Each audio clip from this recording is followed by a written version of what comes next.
Corona के खिलाफ लड़ाई 14 दिनों की और कड़ाई।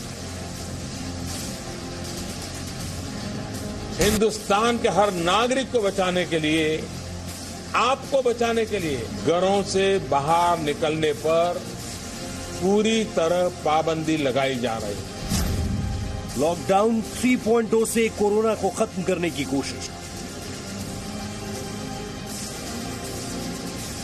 इस दौरान हमें अनुशासन का उसी तरह पालन करना है जैसे हम करते आ रहे हैं। कोरोना पर वार, लॉकडाउन के बाद धीमी हुई फैलने की रफ्तार।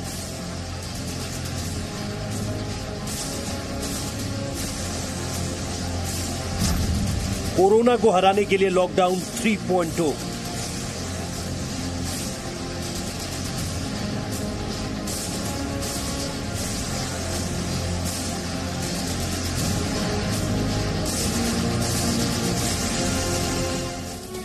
तो देश में लॉकडाउन के दौरान जिस तरह से देशवासियों ने हर एक नियम का पालन किया, जिस तरह से संयम रखा है, वो वाकई गजब का है। और यही कारण भी है कि अब जीत दूर नहीं है। इस जंग को जीतने का जो लक्ष्य है वो धीरे धीरे नजदीक आता जा रहा है। आप समझिए, क्योंकि अभी तक कुल 54 दिनों का लॉकडाउन है देश में, क्योंकि 17 तारीख तक अब इसे और एक्सटेंड कर दिया गया है, यानी लॉकडाउन 3.0, जिसके बारे में हम आपको हर एक जानकारी विस्तार से अगले आधे घंटे में देने वाले हैं। लेकिन उससे पहले आपके लिए यह समझना भी जरूरी है कि अभी तक लॉकडाउन किस तरीके से, यानी सिलसिलेवार तरीके से इसका ऐलान जब किया गया तो वो कैसे था। तो आपको याद होगा 25 मार्च को, 14 अप्रैल लॉकडाउन 2.0, ये 19 दिनों का लॉकडाउन था जो 25 मार्च को जिसका ऐलान किया गया। उसके बाद 15 अप्रैल को ऐलान किया गया 3 मई तक, और फिर उसके बाद जो लॉकडाउन है उसका तीसरा चरण आया 3.0, 4 मई से 17 मई तक। तो यानी कि इन 3 चरणों के लॉकडाउन में क्या अंतर रहा। पहले चरण के लॉकडाउन में आपने क्या क्या मुश्किलों का सामना किया और कैसे आपने संयम बरता, ये वाकई काबिले तारीफ था, जिसकी खुद देश के प्रधानमंत्री ने तारीफ की। लेकिन कैसे देश ने इस फैसले में साथ दिया, और यही नतीजा है कि जो तीसरा चरण अब लागू होने जा रहा है लॉकडाउन का, उसमें कई छूट मिली है, लेकिन कुछ जगह ऐसे भी होंगे, क्योंकि 3 जोन में बांट दिया गया है पूरे देश को। आपको यह भी जानना बहुत जरूरी है। तो 4 मई से लॉकडाउन 3.0 लागू किया गया है। अगले 10 मिनट में आपको इस लॉकडाउन की हर छोटी बड़ी बातें हम बताएंगे, लेकिन सबसे पहले हम ये बात करते हैं लॉकडाउन 3.0 की बड़ी बातें क्या होने वाली हैं। तो आप ध्यान से समझिएगा, ये खास तौर पर आपके लिए लॉकडाउन 3.0 की पाठशाला बनाई है हमने। 17 मई तक इसको बढ़ा दिया गया है। सबसे पहली जानकारी तो ये, देश को 3 हिस्सों में इस लॉकडाउन में बांटा गया है। Green zone, orange zone, red zone, ये 3 जोन है जिसमें पूरे देश बटे रहेंगे। ग्रीन जोन, ऑरेंज जोन में छूट होगी, क्योंकि ग्रीन जोन वो होता है जो पूरी तरह से मुक्त हो जाता है, जहां पर कोई केस नहीं है। कुछ जिले ऐसे अभी हाल ही में सामने आए जो पूरी तरह से कोरोना मुक्त है यहां पर, या फिर वो जिले जहां पर अभी तक कोई मामला ही नहीं आया। ऑरेंज जोन वो है जहां पर कुछ मामले सामने आए लेकिन रिकवरी रेट बहुत ज्यादा रहा, 1-2 मामले वहां पर अभी रहते हैं, और इसीलिए उन इलाकों में कुछ छूटें दी जाएंगी। रेड जोन में प्रतिबंध जारी रहेगा। आप ये मान लीजिए, जैसे दिल्ली है, गौतम बुद्ध नगर है, अगर उत्तर प्रदेश की मैं बात करूं तो मुंबई रेड जोन में आता है, क्योंकि यहां पर लगातार कोरोना के मामले बढ़ते जा रहे हैं। चलिए अब आपको बताते हैं कि अलग अलग जोन में क्या सख्ती जारी रहेगी और क्या राहत मिल सकती है। आपके लिए यह जानना बहुत जरूरी है और आप इसी बात का इंतजार भी कर रहे होंगे। तो पहले आप ये समझ लीजिए कि रेड जोन में क्या है। सबसे डेंजर जोन होता है ये। इसमें रिक्शा, ऑटो, टैक्सी और बसों पर रोक जारी रहेगी, यानी आवाजाही पूरी तरह से बंद है।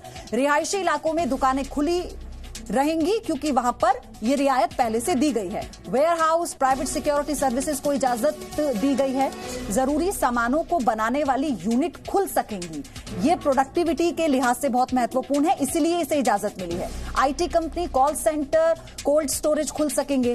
तो ये तो हो गई रेड जोन की बात। सिर्फ ये ही रियायत है जो पहले से दी जा रही है, कोई नया इंप्रूवमेंट, कोई डेवलपमेंट इसमें नहीं है। अब आप समझिए ऑरेंज जोन में क्या होगा।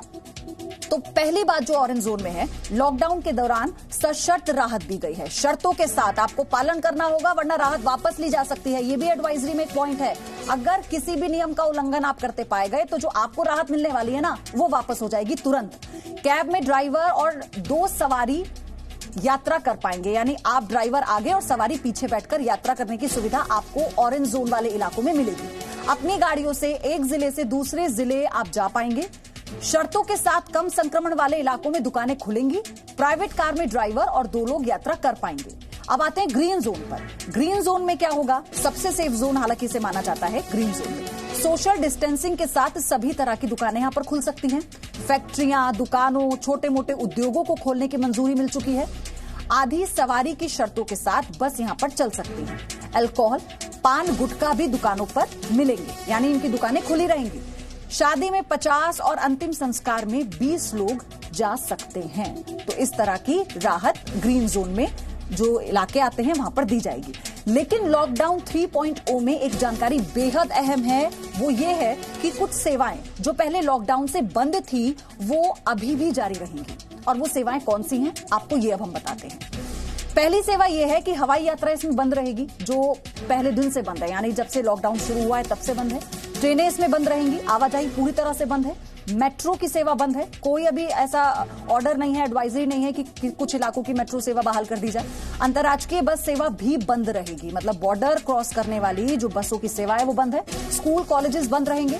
मॉल, सिनेमा हॉल बंद रहेंगे। कोई ऐसी एडवाइजरी नहीं है, कुछ खुलने वाला नहीं है। होटल्स, जिम बंद रहेंगे, अभी इन पर पूर्ण विराम है, यानी अभी तक ये बंद रहेंगे। मंदिर, मस्जिद, गुरुद्वारा, चर्च सब बंद रहेंगे। अपनी पूजा आप घर पर ही करिए। धार्मिक आयोजन कोई नहीं होगा, इसकी अनुमति नहीं मिलने वाली है। राजनीतिक, सामाजिक, खेल कार्यक्रम पर भी जो रोक थी वो जारी रहेगी। तो अभी ये तमाम वो महत्वपूर्ण बातें हैं जो आपने देखी, जिन पर अभी रोक जारी रहेगी, जिन पर डे 1 से रोक है। आखिर में अब आपको बताते हैं कि लॉकडाउन ने कैसे कोरोना के कहर को कम किया और क्यों लॉकडाउन को बढ़ाया जा रहा है। तो आपके मन में ये भी सवाल होगा। आप ये भी समझिए कि जो लॉकडाउन पहले चरण का था, यानी 1.0, 21 दिन का था, जो 25 मार्च से 14 अप्रैल तक रहा। इसका फायदा हुआ कि देश भर में कोरोना प्रभावित इलाकों की पहचान हो पाई। इसके जरिए कोरोना को तेजी से फैलने से एकदम रोका गया। मास्क पहनने, सोशल डिस्टेंसिंग को लेकर जागरूकता फैली। इसके जरिए कोरोना की चेन को दूसरे स्टेज में ही तोड़ने में सफलता हासिल हुई। ये एक बहुत बड़ा कदम था। और अब लॉकडाउन 2.0 पर आते हैं। इसके जो मेरिट है, मतलब इसके जो महत्वपूर्ण पहलू है वो क्या रहे। ये 19 दिन का था, जो 15 अप्रैल से 3 मई तक चलेगा, यानी कल तक। और इसका जो फायदा हुआ वो आप समझिए। कोरोना मामले डबलिंग होने की गति घटकर 12 दिन से ज्यादा हो गई। आप ये समझिए, कई राज्य पूरी तरह से कोरोना मुक्त हुए हैं। हाल ही में उनका जिक्र भी हमने आपसे किया था। कई जिलों में 21 दिनों से कोरोना का कोई मामला ही सामने नहीं आया है। और तीसरे स्टेज यानी सामुदायिक संक्रमण की गुंजाइश को कम किया गया। हॉटस्पॉट, कंटेनमेंट जोन बांटने में सहूलियत हुई। और यही कारण भी है कि जोन में इसीलिए बांट पाई सरकार पूरे देश को, ताकि जो 2.0 लॉकडाउन था उसमें कैसे मदद मिली। और अब लॉकडाउन 3.0 की बात भी हम करते हैं, क्योंकि ये 14 दिन का होगा। आपको ये भी बता दें, 4 मई से ये शुरू होगा और 17 मई तक ये जारी रहेगा। तो इसके फायदे क्या होंगे अब आप ये भी समझिए, क्योंकि इसको फॉलो करना, इसके हर एक नियम को फॉलो करना भी आपके लिए बहुत जरूरी है। कोरोना संक्रमित के जो डबलिंग होने की गति है वो धीमी हो जाएगी। ऑरेंज जोन और फिर ग्रीन जोन की जो संख्या है वो बढ़ जाएगी। जैसे अभी हमने देखा, रेड जोन में कोरोना के चेन को तोड़ा जा सकेगा। ग्रीन जोन में इकोनॉमी को पटरी पर लाना मुमकिन हो पाएगा। ऐसे इन्हें सेक्टर्स में बांटकर इकोनॉमी को भी पटरी पर लाया जाएगा। और यही रणनीति भी बनाई गई है। मजदूरों की घर वापसी को आसान बनाया जा सकेगा।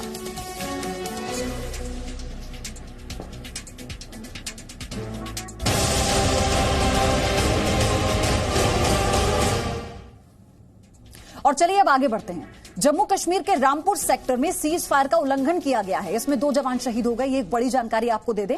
1 मई को बारामुल्ला के रामपुर सेक्टर में पाकिस्तान ने फायरिंग की थी। जवाबी कार्रवाई में भारतीय सेना के 3 जवान घायल हुए थे। अप्रैल से लेकर अब तक 29 आतंकियों का एनकाउंटर हो चुका है, जबकि 2020 में अब तक कुल मिलाकर 70 आतंकियों को जहन्नुम भेजने में सेना सफल रही है। No signal, no worry. Presenting Z News app with live TV, latest updates and expert opinion. Available on Google Play and App Store. Download it now.